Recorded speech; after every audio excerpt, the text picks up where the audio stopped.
Fala aí, galera. Daí, tranquilo? Só na manhã? Bora mais uma, questão 27.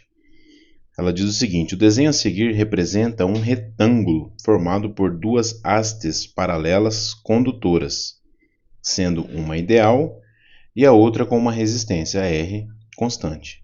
E, ainda, dois fios condutores paralelos ideais. Os fios de comprimento L, tá? Então, só identificar aqui as hastes, ele até escreveu aí, né? Haste. E os fios paralelos são esses aqui, de comprimento L.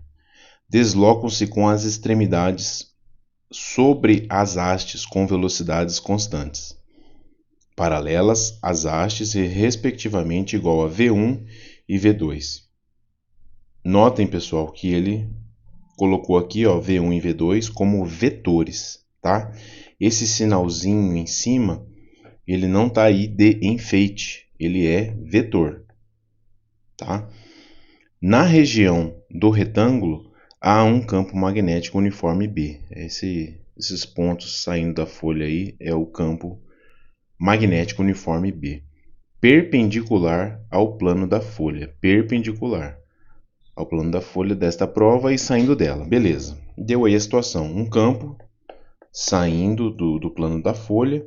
Eu tenho aqui duas hastes fixas, uma delas tem resistência, dois fios de comprimento L que se afastam com vetores V1 e V2, tá? E essa haste aqui tem uma resistência. A situação é essa. Podemos afirmar que, no instante em que o desenho é representado, a intensidade da corrente elétrica circulando no retângulo é de... Bom, então, pessoal, deixa eu só fazer uma revisão aqui. Essa situação aqui de um campo com uma área sendo variada, eu tenho uma variação de área em um campo eletromagnético, essa é uma situação peculiar da lei de Faraday, que é a lei da indução eletromagnética, tá? Ela diz que a variação de fluxo de campo eletromagnético induz o surgimento de uma corrente elétrica. Basicamente é isso, beleza? E o fluxo? O que é o fluxo? O fluxo recebe essa letra aí, φ, ele é igual ao campo eletromagnético vezes a área, vezes o cosseno θ, tá? Mas ele me disse que é perpendicular. O campo magnético é perpendicular ao plano do papel. Então, cosseno de 90 é 1. Então, eu posso tirar esse cosseno aí. Beleza, esse é o fluxo. Mas, a partir de um momento, eu começo a ter uma variação nessa área. Quando eu começo a ter a variação nessa área, eu gero um potencial elétrico, medido em volts, que ele recebe o nome de força eletromotriz. Beleza? Então, a força eletromotriz, ela tem uma fórmula, que ela é a variação do fluxo em um determinado tempo. Na fórmula, ela recebe um sinal de negativo pela lei da conservação, mas aqui para a gente não importa, tá? Aqui para a gente o que importa é o módulo. E aí, o que é a variação do fluxo? A variação é o campo vezes a variação da área. Variação da área nesse determinado tempo, beleza? O que é a variação da área? Vou fazer aqui uma situação. Digamos que a haste variou, em um segundo ela chegou até aqui. Então, a variação de área vai ser a área 2, é o campo, vezes a área 2 menos a área 1, dividido pelo tempo que isso aconteceu. A área 2 é a área preta. A área 1 é a área vermelha, tá? Então, o que o área 2 vai ter a mais? Vai ter esse x1 aqui e esse x2 vezes o L a mais, beleza? Então, se eu fizer essa subtração, eu vou ficar com B,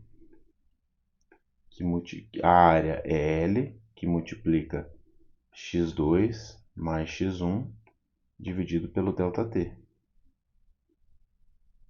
Esse x1 sobre ΔT não é exatamente a velocidade 1, x2 sobre ΔT não é exatamente a velocidade 2, então eu vou escrever da seguinte forma: é o campo vezes o L vezes a velocidade relativa entre as duas barras que estão se separando. E eu vou parar por aqui. Beleza, agora vamos lembrar também da lei de Ohm. A lei de Ohm, ela diz que a força eletromotriz ela é igual a resistência vezes a corrente elétrica. E agora eu tenho a lei de Ohm dizendo que a força eletromotriz é RI, e eu tenho a lei de Faraday dizendo que a força eletromotriz é BL, velocidade relativa. Então eu posso igualar essas duas equações. Então eu vou ficar com R vezes I é igual ao campo vezes L vezes a velocidade relativa. Tranquilo? E ele quer saber o que no exercício? Ele quer saber a intensidade da corrente elétrica, ou seja, ele quer saber o I. Isolando o I, eu vou ficar com BL sobre R, que multiplica a velocidade relativa. Beleza. Daqui eu já posso presumir que eu tenho um BL sobre R aqui, ou seja, a letra E não vai ser, que está BL sobre 2R, e a letra D não vai ser, porque está BL sobre 2R também.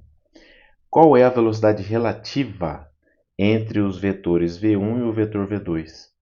A velocidade relativa, se ela é escalar, a gente aprendeu, né? Eu tenho dois corpos se distanciando, a velocidade relativa, aqui é V1 e aqui é V2. Como é que eu calculo a velocidade relativa? Eu faço V1 mais V2. Mas aqui são velocidades escalares. Neste exercício, eu não estou trabalhando com escalar, eu estou trabalhando com vetorial. Para trabalhar com vetorial, o que é o vetor? É uma entidade que ela possui módulo, direção e sentido. Se eu fizer aqui, V1, digamos que o V1 tem intensidade 1, e ele vai ser menos 1, né, que ele está apontado para a esquerda. O V2 tem intensidade 1 também e ele está apontado para a direita. Se eu fizer V1 mais V2, vai dar 0. Para que eu some os seus módulos, eu vou ter que... Aqui, tudo aqui tem vetor. Se eu quiser somar os módulos de V1 mais V2, eu vou ter que fazer V1 mais menos V2. Eu vou ter que rebater o V2 no sentido oposto para depois somar. E aqui eu fico com V1 menos V2 é igual a menos 2. Aí sim eu vou estar somando e depois eu tiro o módulo e aí eu chego no resultado que eu quero, que é justamente o que ele está fazendo na letra A. Ele rebate o vetor 2, que está para a direita, ele rebate para a esquerda, faz a soma vetorial e depois ele tira o módulo. Isso sim é a velocidade relativa neste caso, tá? Para este caso, a velocidade relativa vetorial é rebater o V2 para o outro lado. Aqui na letra B, ele mandou um 2V2. Não tem esse 2V2. E na letra C, ele mandou uma soma vetorial. Se V1 é igual a V2, deixa eu ver se ele falou se V1 é igual a V2. Velocidades constantes. E ele não fala se é igual. Respectivamente iguais. Ele fala que elas são iguais. Então, se eu fizer aqui V1 mais V2, vai cair nesse caso aqui, Vai cair nesse caso aqui que eu falei que vai dar 0. Tá? E a velocidade relativa não é 0. Então, a resposta correta é a letra A. Eu vou ficar com B, L sobre R, que multiplica módulo de V1, o vetor V1, menos o vetor V2, módulo também. E essa é a resposta correta, que é a letra A. Confirma a letra A, beleza? Numa questão que você tem uma área sofrendo avarias, não tem outra. A área sofrendo avarias só poderia ser a letra A. Beleza? Gostou da solução? Curte, compartilha. Ficou dúvidas? Coloca aí no comentário, beleza? Se você ficou dúvida aqui na velocidade relativa, se você ficou dúvida na análise vetorial, coloca aí nos comentários que eu vou tirar a dúvida de quem colocar aí, beleza? Valeu!